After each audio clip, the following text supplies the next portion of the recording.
जय हिंद दोस्तों, मैं रमेश काला जीके विद काला पर आपका स्वागत करता हूं। दोस्तों, राजस्थान आ कर सामने एक नई समस्या यह आ गई। पहले तो सिलेबस को नहीं और आयो तो आधो अधूरो आयो, तो यह स्वाभाविक भी था क्योंकि 40% सिलेबस है वो हट चुका है।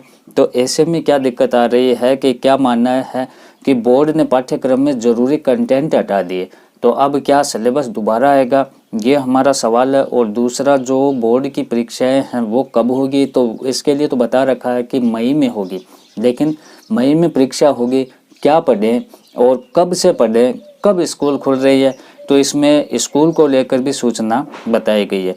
इस सिलेबस को थोड़ा सा आप समझें और जो मैं बता रहा हूँ उस चीज़ को भी आप पालन करें। जो पढ़निया टाबर हैं वह ध्यान रखें, विशेष तौर से न पढ़निया का तो कोई दिक्कत ही कोई नहीं, कठों भी आ जाओ वह तो तैयार हैं। तो कि बोर्ड ने पाठ्यक्रम से जरूरी कंटेंट हटाए। शिक्षकों ने कहा जो हटाया गया उससे पढ़े बिना आगे के चैप्टर नहीं समझ पाएंगे। बहुत ही बड़ी समस्या ये आ गई कि आप मान सकते हैं कि आपको छत पे जाना है तो आपसे पहले और दूसरी सीढ़ी तो हटा दी, अब आपको कह रहा है कि इस तीसरी सीढ़ी से आप छत पर जाओ। अरे, जाने के लिए पहली और दूसरी सीढ़ी का इस्तेमाल करना होता है, लेकिन डायरेक्ट आपको तीसरी सीढ़ी पर जाकर फिर छत पे जाना है। कुछ सुविधा जरूर है लेकिन हार्ड काम है ये।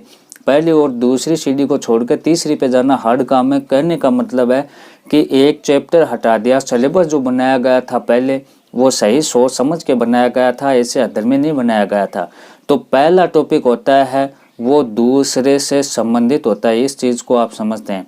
पहला जो पॉइंट होता है वो दूसरे पॉइंट से संबंधित होता है।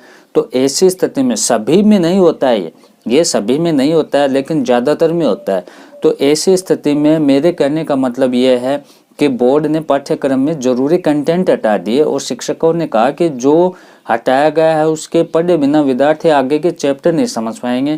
तो ऐसी स्थिति में आपके पास टाइम है दोस्तों, जो चैप्टर है आपके समझ में नहीं आ रहा है और पहला पॉइंट हट चुका है, तो ऐसी स्थिति में क्या करें, आपके पास टाइम है और आप पहले पॉइंट को भी समझें, चाहे वो सिलेबस में है या नहीं है। तो इससे आपको बेनिफिट ये मिलेगा कि दूसरा पॉइंट आसानी से क्लियर होगा, जल्दी समझ में आएगा।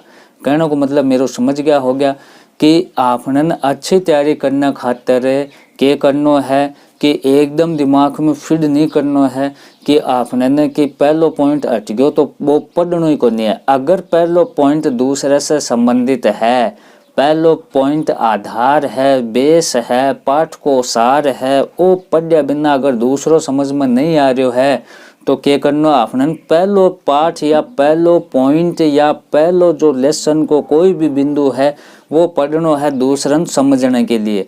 तो कहने को अर्थ सीधो सीधो एक ही है कि बोर्ड ने जो पाठ्यक्रम हटाया है बी के अनुसार ही तैयारी करना है। लेकिन अगर कोई चीज़ समझ में नहीं आ रहा है तो आप वहाँ चीज़ तक भी जा सका जो बोर्ड ने हटा दी है। और कोई अगर दिक्कत आ रहा है तो आपने कमेंट करके थे पूछ सको हो। और प्ले लिस्ट में जाके ज़रूर देखो कि प्ले लिस्ट में आप काफ़ी सिस्टम है, काफ़ी मैटर है वो करवा रखे हैं। और स्कूल खोलने की बात अगर आई तो स्कूल है वो पहले चरण में देखो, कल एक वीडियो बनाया, एसओपी जारी करी, 3 चरणों में स्कूल खोल रहे हैं। तो पहला चरण में 10वीं और 12वीं के स्कूल खोलेंगे और 2 नवंबर से जाना होगा स्कूल। तो तैयारी रखना है, स्कूल खुला या नया खुला पढ़ाई हुआ या न हुआ, खुद का बेस पर समझदार वही है जो सर्दी आने पहले स्वेटर लिया हुआ है, लानी तो बाद में भी है, पहले लिया हुआ तो सस्ती मिल जाए, बढ़िया मिल जाए। तो इम के है कि आपने खुद ने पढ़ना है, बढ़िया तैयारी करना है। और आपको पेपर है वो कद होगो, मई में हो जाओगो और बढ़िया नंबर लेके आना है, फालतू की बात हम बिल्कुल भी नहीं रहना है। तो अगर कोई दिक्कत आ रही है तो कमेंट से मैंने पूछ सको हो। धन्यवाद दोस्तों।